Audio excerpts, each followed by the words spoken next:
Put your smartphones away, kids. It's time for another dual processor machine with rapidly aging technology.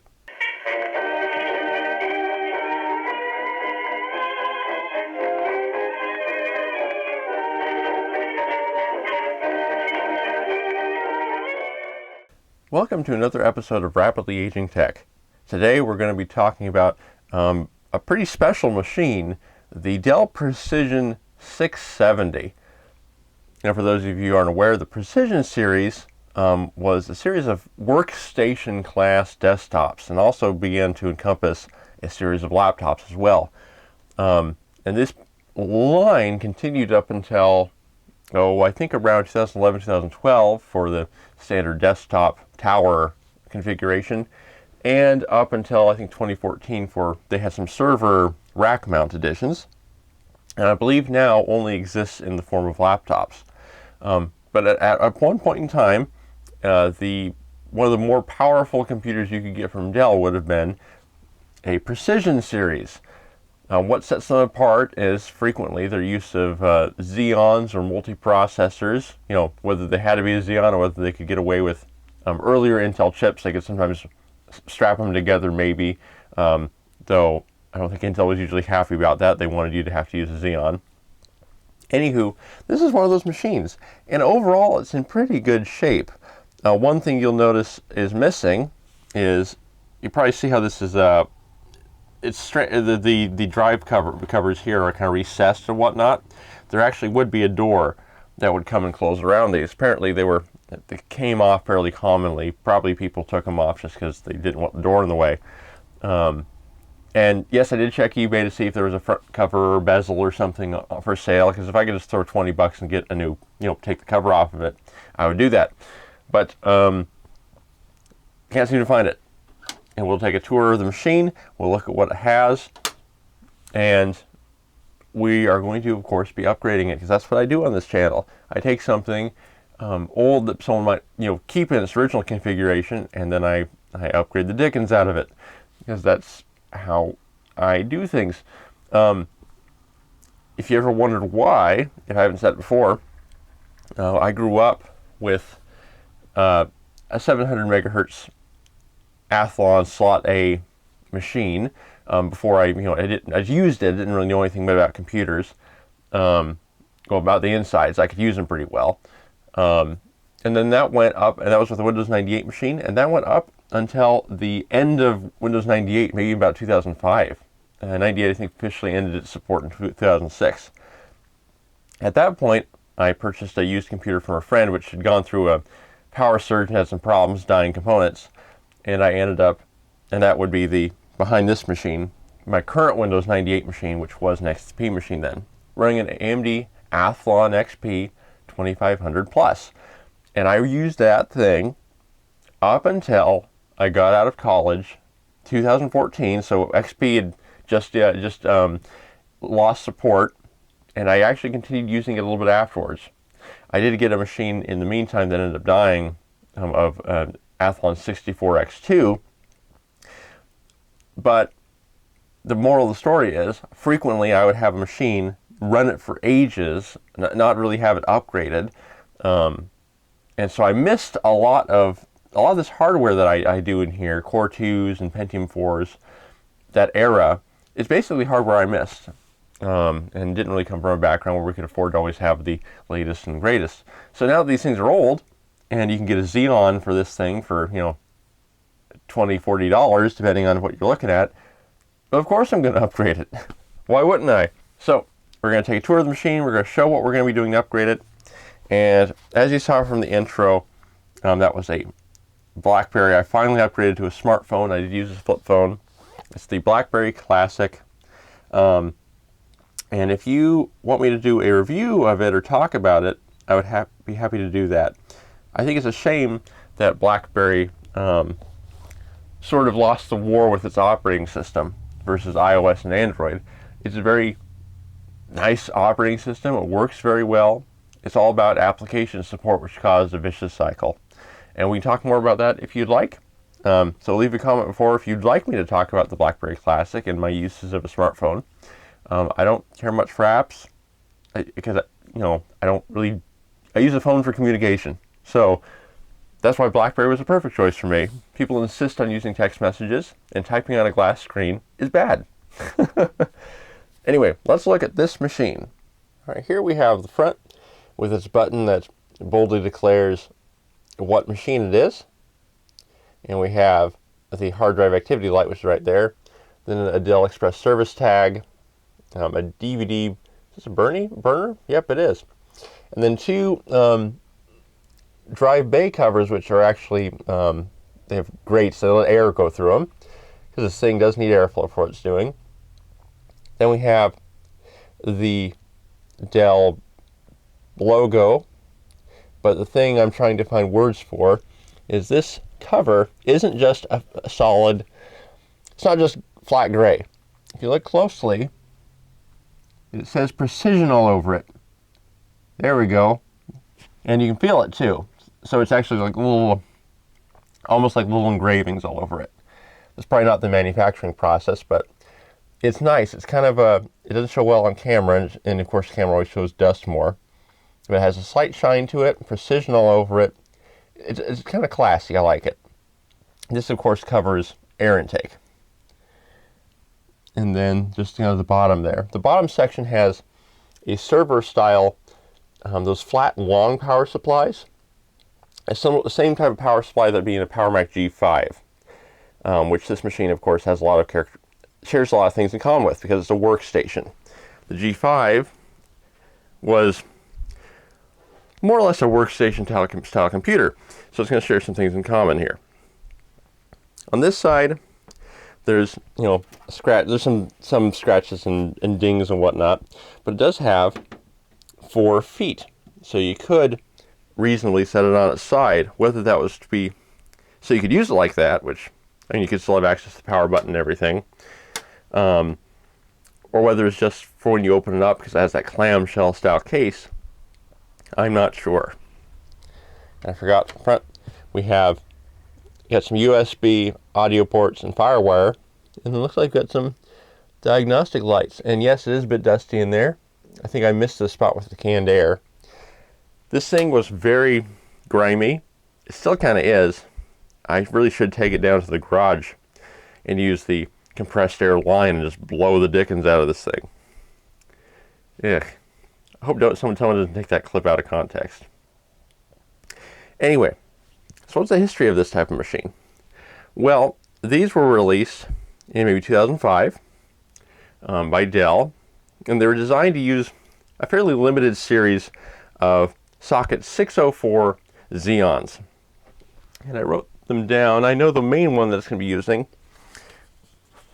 So, it uses the E7525 chipset from Intel for their Xeon chips. It was designed to use the Nocona, N-O-C-O-N-A, not sure how you pronounce that one, Irwindale or Paxville chips on this machine. Now, Nocona and Irwindale are single-core Xeons. They're Pentium 4s, more or less, the Xeon versions. And Irwindale is more or less Prescott 2M server edition. I mean, frequently, Xeons will have a retail version, and vice versa, especially back in this time frame. Paxville is interesting. Paxville, if I have the chips here is right, was a single processor. There was only one Paxville processor. It was a 2.8 gigahertz dual core, more or less a Pentium D, much like the 800 series of Pentium D that came out on the consumer side. And this machine, from all the reading I've seen, only a few of them could actually use that dual core processor and have 2 of them, so you'd have 4 cores. And it was only if you had the right motherboard. There were a few different, not just revisions of motherboard, but there were a few different models, which they were very similar, but only one could really take that. It doesn't look like, from my reading, that they can take any of the later Xeons, even the Pentium 4 based ones. There was one series, I can't remember the name of it, maybe I'll find it later and put it in the video, where it was, you had a 3.5 gigahertz, I think it was maybe a Pentium D, with 16 megabytes of level 3 cache. And if I could shove that thing in here, I'd happily do that. But I can't. So we're going to be limited to more or less the Xeon equivalent of the Prescott 2M 670, which is in my Ultimate Windows 2000 machine. So we'll be getting onto that. Now let's look around the other side and open this thing up. I know you folks have been pretty eager for that. On the front, the stickers have definitely seen better days. If I keep this, I will probably take those off, clean the area, and put improved stickers on there. You say designed for Windows XP, because even on a workstation, people are going to go for XP. We have the XP sticker, even though this is currently running Windows 7, which I'm covering up because I'm probably going to use that. However, you can also see that property of simplicity. Simplicity, at least from my research, is a cloud-based computing. They're a cloud storage company. They do a lot of stuff with basically off-site storage and whatnot. So this might have been, I don't know if this was being used as a storage server for them, probably used as a workstation there. But somehow, I should explain how I got it. Sometime after it was theirs, the local library purchased it and used it as one of their computers. And then after using it for a number of years, a lady at who runs a local electronics shop ended up purchasing it, using it as her own work computer for quite some time. Until I went in there the other day, it was sitting on the ground, just kind of aside from things. I asked about it, and I picked it up for $50, which some folks might say is a bit too much. Some might say it's a good deal. I'm happy about it. Once I cracked it open and researched it and found that I could still find the heat sinks and everything for it to put in a second CPU, yes, of course I was going to get it. We have a code name for it, I'm guessing. I'm not sure whether it was the library, whether it was that company, but who cares? Lots of airflow in the back. This whole thing is slotted because there's also metal grating behind it. 2 serial ports because this is a professional workstation. Parallel. You got some basic audio. PS2. We have a 1, 2, 3, 4, 5, 6 USB ports, which was kind of a Dell standard thing for a while. Firewire 400 and an Ethernet port, and then of course we have a graphics card. It's some little some old NVIDIA card. It doesn't really stand out to me. I can't remember the name. Now let's open it up. Oops, almost forgot. This is the back of the power supply, so it's on the bottom of this unit, and it uses these smaller fans. They don't really. It must not get too hot. I blew this thing out, a lot because I knew the front was kind of clogged a bit. Not a whole lot of air moves out of these, so I'm guessing that they don't really spin too fast unless they need to. So that's good, I guess. Hopefully. And this is what we'll use to open it up. You'll lift it up and we'll be able to crack this open, and we'll show that. All right, we got our lock, and we got the spot for it to actually put it like an actual cable lock, and looks like maybe a Kensington lock to actually keep people from stealing it. But all right, here we go. So you push it with your hand, and I think it's a little easier with 2 hands, but then it opens all clamshell style. Just like the same era of Dell that my Linux machine is from. That's the smaller one that has the side pop off, but the bigger ones of that have this whole clamshell configuration. So what do we have inside here? All sorts of goodies. Up here we do have that floppy drive that's on the front, which you can see the slot for, and of course the DVD drive uses these green drive sleds, which were common in Dell machines at the time as well. Room for hard drives. Right now there's a 500 gigabyte SATA drive in there. I doubt that was the original drive. I just really don't think that's what they were using. We have this thing here, this black shroud stuff, actually contains a fan. So the air pulls from the front, comes out the fan, and blows over the expansion slots. So that's what that one is. Then we have our little NVIDIA graphics card, which is going to be removed. We have the CPU heatsink and shroud and fan cover system, which we will dig into when we upgrade this thing. We have our north bridge, our second CPU slot. This goofy slot is for the VRM module, which, you know, I guess it was to try to save money, but I would have just preferred that the VRM be built in and then use the jumper to turn it on or off. Something like that, because at some point the VRM modules can get hard to find. You can still find them now though. We have 4 gigs of DDR400 ECC server memory. I believe this does do dual channel, but I can't remember on that. We have 2 SATA ports in here. We have, of course, our floppy cable there. We have a flat cable going to the front panel, which also, this black cable here is also going to for the audio. So 2 SATA. All right, we got our IDE, and there's 2 of those. Our power cables, which are probably quite proprietary. Then we also have a Scuzzy Controller, and it's an Adaptec. This should be capable of Scuzzy Ultra 320. It uses a 68-pin connector, which I always find a little frustrating, just because a lot of the drives you'll find are 80 pins, so you have to use a little adapter. I'd rather just have either an 80-pin controller or 68-pin drives, Anyway, and of course, this has PCI-X expansion slots, but it also has 1 PCI and PCI Express. This is a PCI Express graphics card, which, believe you me, is quite handy. As much as I like older standards, for server things, it would be nice if they were consistently PCI Express, just because there's so many PCI Express graphics cards out there that are quite powerful. I recently got a board, kind of a workstation-y, server-y board that the AGP slot, the AGP Pro slot, was not included. Of course, they show it on the box, right?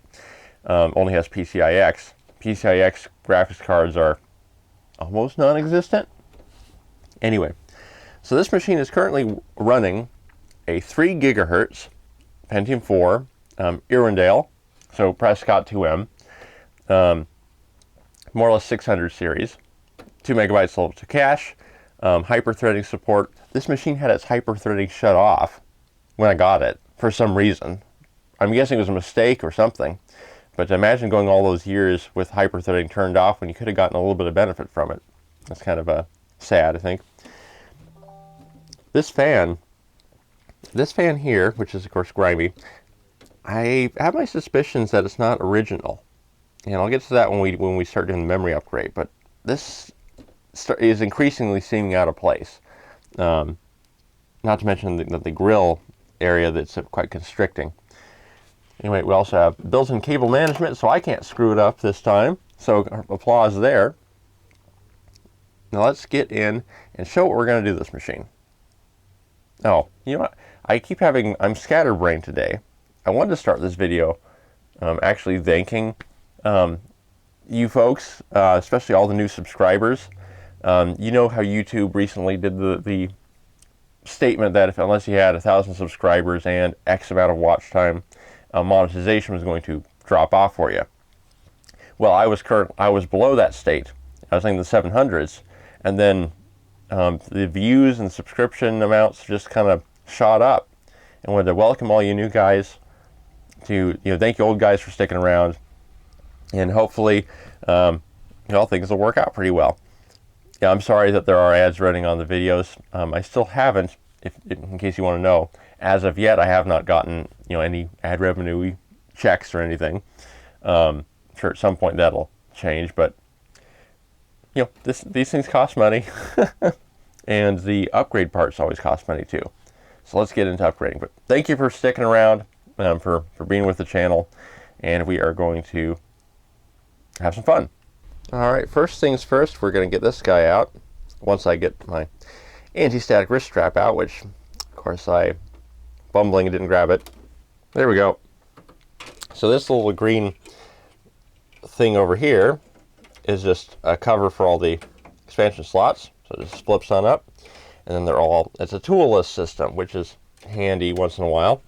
We also have a little lever down there on the PCI Express 16X slot, which appears to be 16X in length and connection, so it's not a 16X slot with an 8X connection, which I have seen before. Here is the graphics card, and believe you me, that was packed chock full of dust when I got it, and I blew it out, you know, to where it is now, and it's still grimy. There's the back side. If I figure out the model, I'll be sure to tell you folks in editing. I'll put it in. So now these are clear. We want to get rid of this guy. So on either side, there's some clips back here. And so you pull those, and just pull the whole assembly up. And the fan, of course, will be connected to the back there. And we'll pull that. So it's one of these. I mean, I don't know if it's a Dell standard, but Dell used them a lot, these 5-pin fan connectors with a little clip on them. Here we have, these are big, thick fans. I'm sure they have a lot of static pressure, and a cover to pull the air over. This is Dell was running this type of cooling system for quite a while, and it's one that I agree with mostly, as long as the heat output is in a manageable level, because you're pulling air over the heatsink and then straight out, so instead of letting it build up in the case, which is handy. So we have our heat pipe cooler here, which we are going to have to remove to pull the CPU off. We also have our back holder for this fan and this one, which this CPU is oriented, the cooler's this way. This one we oriented the other way. So you should see some green clips on either side. Let's get that SATA cable out of the way. Those need to be compressed together and pulled up. So let's see if we can get a better view of that. All right, so here's the clip, and it always feels like they're going to break because it's plastic. I hate that. But you can see how it works. There's a little nubbin on each end, and when you compress them together, it gives you just enough wiggle room to pull it out. So it's got two of these on each CPU socket.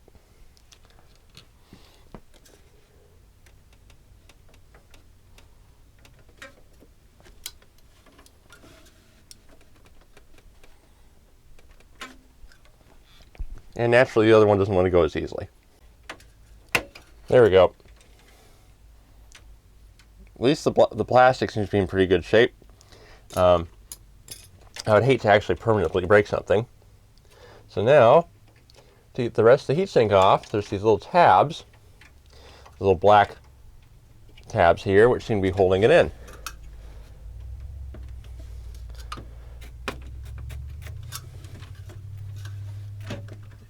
And, oh dear, that pulled the CPU right off, like without even feeling it. Ugh. That is some, that thermal paste is certainly quite dry. Ugh. Dear oh dear. Well, we'll have to fix that, won't we? What I'm going to try to do is take a business, a bank business card, where you can write your accounts on, and I'm going to see if I can just wedge that underneath just to get some lift, because I don't really have any.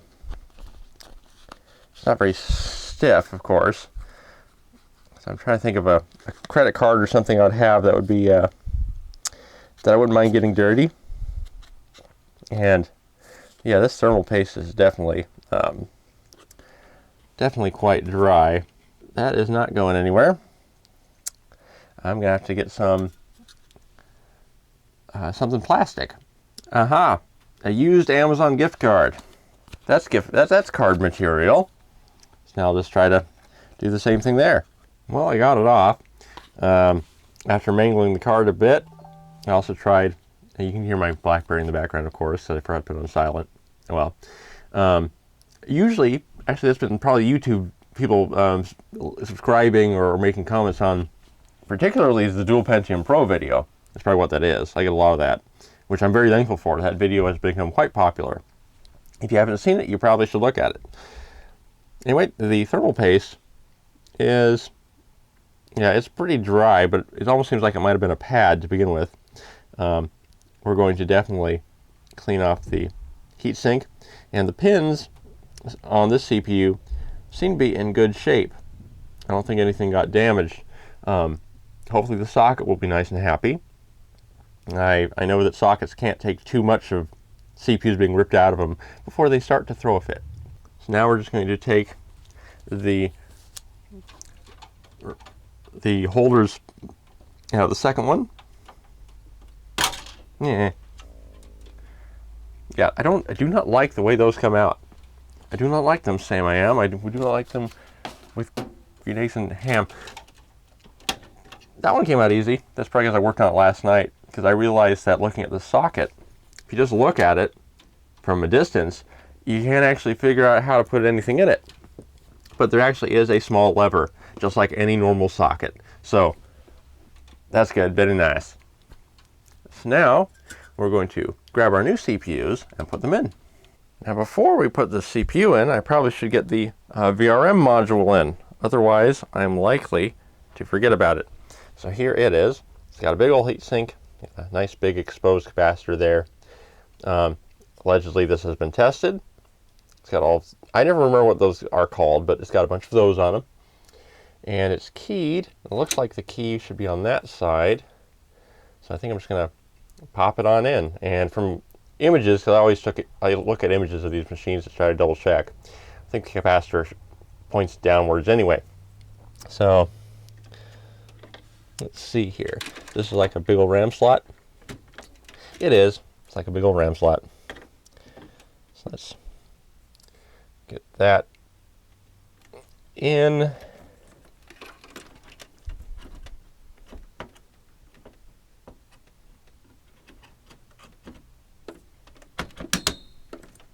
There we go. That is in. We have the power. Now that we have the power, we will need to put in the processor, yeah. And here is one of them. It'll even focus. Intel Xeon. There we go. If this is the right model, which hopefully it is. This should be running at 3.8 gigahertz. Have 2 megabytes of level 2 cache. Just exactly what you would expect for something like this. It's the server version of the 670. So each of these sockets has a little arm, a little metal arm down here, which you probably can't see very well. And there's also a little cutout for your finger. There we go. So you see this little kind of loop for your finger to go, and there's a little arm. And then you just lift it on up. And you see some of the mechanism exposed right there.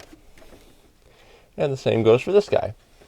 So the sockets are actually arranged in the same pattern, it's just their heat sinks are in opposite positions. So now let's put one of the CPUs in. Here's where the useful information is. Got the model number, 3800DP, so 3.8 gigahertz dual processor, 2 megabytes of level 2 cache, 800 megahertz front side bus. This will be a nice thing to compare to a Pentium D, because the best Pentium D was 3.6 gigahertz, but the early ones, the 800 series, had fairly low clock speed compared to a high-end Pentium 4. So there definitely was a trade-off. So you either got a hyper-threaded single core, which was pretty good at single-threaded things, but not very good at multi-threaded, or something good at multi-threaded stuff, but pretty bad at single-threaded. Well, you're rocking 2 of these, and you get the best of both worlds. So let's put that in. Like most CPUs, it has a little golden arrow, and that should align with the little arrow in the corner there. It appears that should be the case. I really should be doing this with my other hand. I'm going to gently set it down. And there we go. Remember, these are 0 insertion force, but you can at least feel around to see that it's actually gone in. And then we'll push the little lever back. Now it's locked in. Hooray! Now the second guy.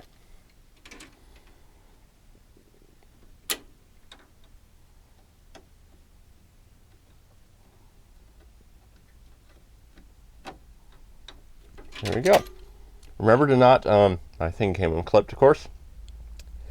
Remember, 0 insertion force. You don't have to push them. They should just, once you get them lined up, they should just slip right in. But you can check and make sure that they're all in there. And there we go. So what I'm going to do, I'm not going to show this on camera because it's kind of boring. I'm going to take, and I always do this with CPUs, so if you're ever wondering if I do it, I do. I'm going to take some Arctic, the Arctic Silver cleaning system. So there's a thermal paste remover and then a surface purifier. So one's more or less alcohol, one's like Billy Mays' orange beard cleaner. But with the power of Orange Clean Tough Acting Degreaser, just spray and grease is gone. Anyway, it does that to get them all cleaned up, and then I'll put the thermal paste on. Pure orange oil. In case you're wondering what the heatsink looks like up close, got this big old aluminum base with a big old copper section. And of course it has a little thermal pad material on it. And of course heat pipes going into, you know, I think reasonable density fin array. So these should do the job just fine, I think. So I'm going to clean these up. I have a second one just like it. Then we're going to install them, clip them. But I'm actually going to talk about RAM first, because I actually have a good view of the RAM. Probably shouldn't have had that VRM module in there. Let's talk about RAM on these machines, because if you run into someone, you might run into a nasty surprise. So back here is the RAM, and of course there are 1, 2, 3, 4, 5, 6 slots, but this is capable of 16 gigs of RAM, which generally means that if you're doing 16 gigs, you probably aren't using all the slots, because I don't think there's a convenient way to break 16 into 6, because that 10 involved there, doing the math in my head. Anywho, Dell, in their infinite wisdom, realized that this RAM is hot, and if you had over 4 gigs, it would be quite hot. And so the BIOS should yell at you if you try to put more than 4 gigs of RAM in these things, if you're missing something. And that is the RAM heatsink. Well, not the RAM heatsink, the RAM fan and cooler. Much like the CPUs over here, it should be a small green fan, small black fan with a green shroud that kind of goes over the RAM and I believe blows out the back. If I find a picture, I'll put it up. Problem is, you know, back in 2005, I'm sure there were a good number of people who never got more than 4 gigs of RAM. Because if you're using Windows XP or other consumer operating system, probably Windows 2000 could work on it too, you wouldn't need more than 4 gigs. So what's the problem you're going to run into now? Well, if you try to put more in, it'll yell at you, and you won't have a RAM fan. And if you try to look one up, they're kind of hard to find, and they're really expensive. They're over $200 because probably very few of them were made and sold, and who knows where the remaining stock is, if there was really any. That's where this guy comes into play. This is a little weird because it's not that fan and green shroud assembly. It's just a big thick fan that's been put on the top of this case. It doesn't even really pull air over the RAM. I mean, it's like avoiding the RAM. I think they put this in, though it seems like it must be a Dell fan. Someone put this in, had the right pins for the 3-pin fan connector for the RAM, so that the system wouldn't throw a fit. I had prepared, because I didn't think this was hooked up to that connector, I was prepared with something else. There is a seller on eBay who makes these. More or less, they're 2 fans connected together, some pads put on to wedge in between the side of the case and the fan cover for the CPU to go over the RAM, to cool the RAM, and with the proper connector for that RAM fan header. Because he realized that there was probably a bit of a small market, at least, people getting these machines, wanting to upgrade them, and having the system refuse to boot because there's nothing keeping the RAM cool. And since you can't get that Dell OEM part very easily, so a lot of people were getting stuck because it's not, it's not your standard 3-pin connector. It's one of these goofy Dell ones with a clip. That might be a server standard, I'm not sure, but I see it in Dell machines a lot. Well, he made this, and it looks like it'd be a great idea, but I don't think I actually need it. I think this is filling that role. Is it actually keeping anything that cool? I don't know. It seems like it's doing its best to try to force air up, and it probably is to an extent, but so there you go. If you get one of these machines, pay attention to the RAM area. If there's a RAM fan connector, you might need to find a solution. Otherwise, you'll probably be limited to the amount of RAM you can put on there. So there you go, FYI. I think I'm going to pull these RAM slots out and upgrade the RAM before I get everything else in. It'd be nice to do it kind of one variable at a time to see if we run into any issues. Like, that CPU does have a little bit of a scratch on its top. Was it manhandled? Who knows. But I think we'll do everything all at once, and if the machine yells, we'll try to find out what it's yelling about. So here we go. All right, let's get some RAM out of here. So let's just get all these clips open, just to make things future. Yeah, I don't really see Dell putting in a big fan like this that blocks everything like that. Anyway, here is the RAM that at least came with the machine.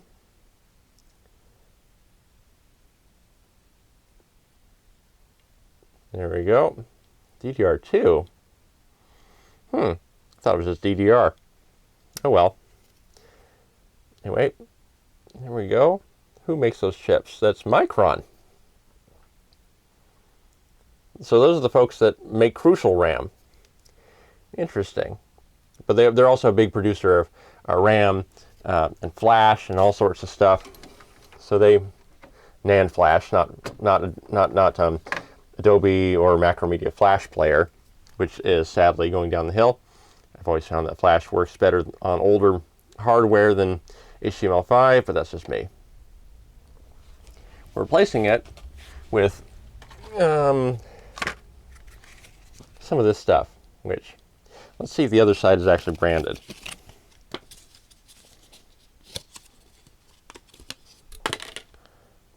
Okay.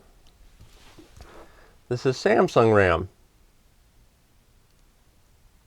There we go. So I can't quite INPHI as that center chip. This is Ecc Ram. If I remember correctly, Ecc Ram tends to be a little higher latency than non-Ecc, but of course you're getting all those benefits of error correcting, which is, I think, important in a server or very, very professional environment. That one's in. Working around a camera is a little awkward. Anyway, so each of these is, if you couldn't see, is 4 gigs. So we won't actually be using all the slots, which is fine. If it looks like I'm shaking and fumbling, it is. Because I'm kind of I'm always at an awkward angle when I do these things for you folks. This sounds a little pandering. I mean, I could, in some ways I am doing it for you folks, because I do feel like I could have slept in today. Like I could have, well, but I do feel bad when I go too long without putting a video out. Because at best I'm once a week, but usually it's more like once every 2 weeks. There we go. It's very rare that I have a RAM slot. Both ends go in at the same time as far as the clips. It's usually one than the other, but that's okay. It doesn't usually turn out to be a problem. And good, all these are the same.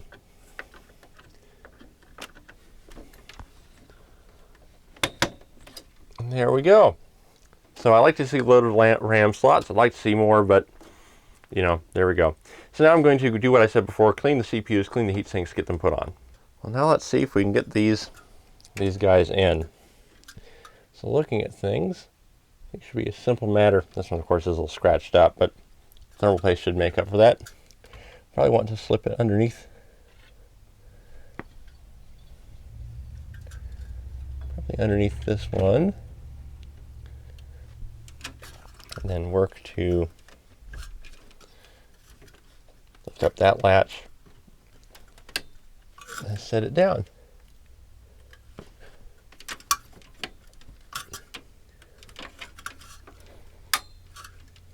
There we go.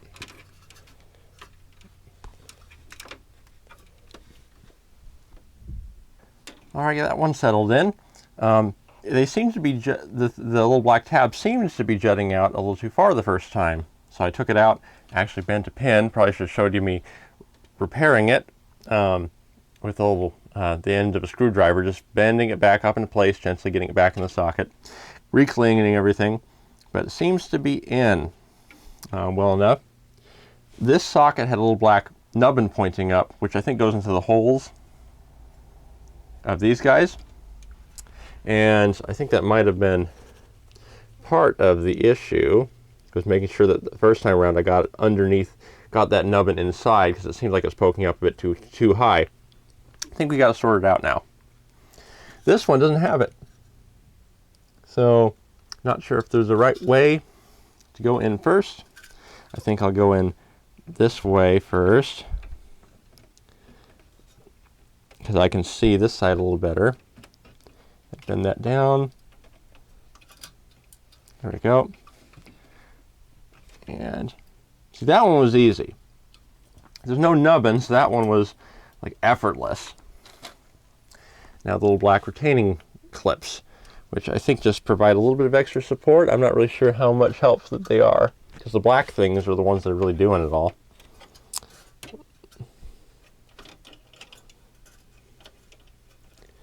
Come on, go in. Go into those little nubs.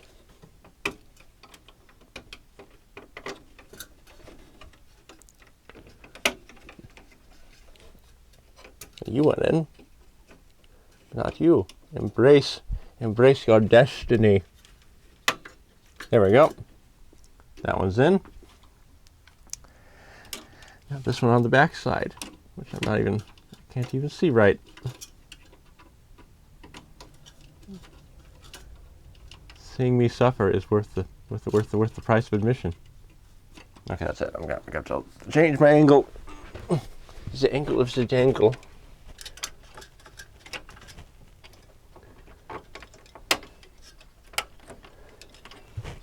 There we go. Heat sinks are in.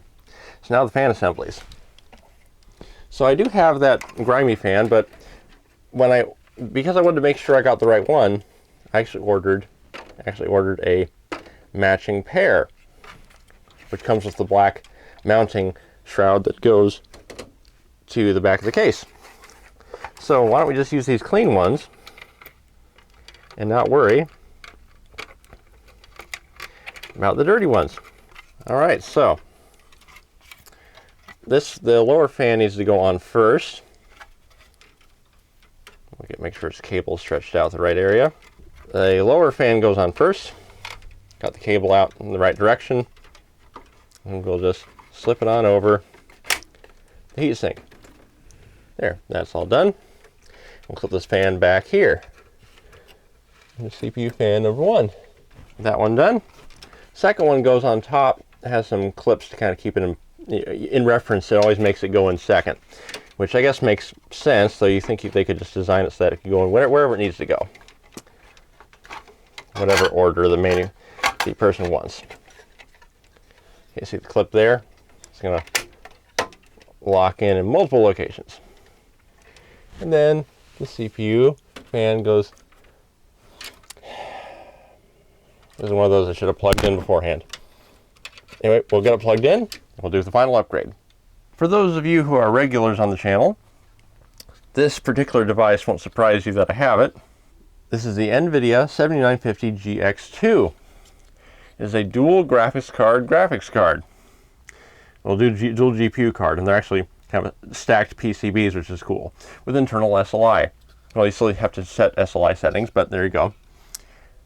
Since this is a dual CPU machine, why don't we give it a dual GPU card? Which probably is what the video the title says, I'm sure. So we're just going to get this cable unbound that has the PCI Express 6-pin power, and we'll put this guy in. All right, I just had to remove one of those lumpy ball cables, whatever you want to call this. Graphics card time. Now pull out this power cable, which has a, oh dear, which has a little Dell protective rubber cover, which is handy because you can take it off pretty easily. All right, let's get this plugged in beforehand if we can. Okay, well, just lined up then.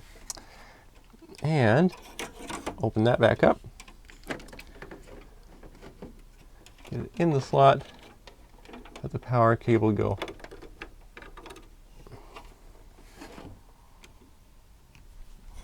Have the power cable go through this slot, which is probably what it's for.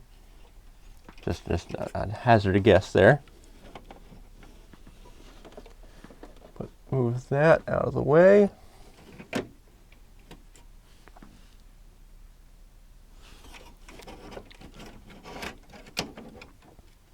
I should probably move this extra slot cover.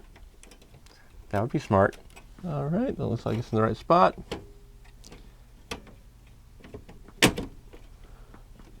And there we go. Installed, and as we'll see soon, powered. This unit should have a 650 watt power supply if I remember correctly, which should be plenty to keep this guy good and powered. There we go. Will I do other upgrades later? Yes. So I believe, unless I run into some more issues, I'm going to end the video here because this is going to have a hard drive upgrade. So part 2 is going to be that once the hard drives show up. They're going to be fast. And as a hint, one of them came in one of these pull-out doohickeys. So they're for kind of a hard drive server rack thingamajigger. One of them's from there, that showed up. And one of them has should be on its way. They're going to be Scuzzy, which is going to be fun. I don't play with Scuzzy very often because it's not as available as ID and SATA. So if this thing powers up and it's all fine, then the video will end here. So have a great day. Subscribe, like. Don't forget to hit the stupid little bell icon so that you get an email whenever I upload a video, which you folks know is not very often. So I won't be filling your inbox up. So please do that. Join the Retro Machines group on Facebook. And I will talk to you later. You have a great day. Hopefully this thing boots. Hi, Billy Mays here.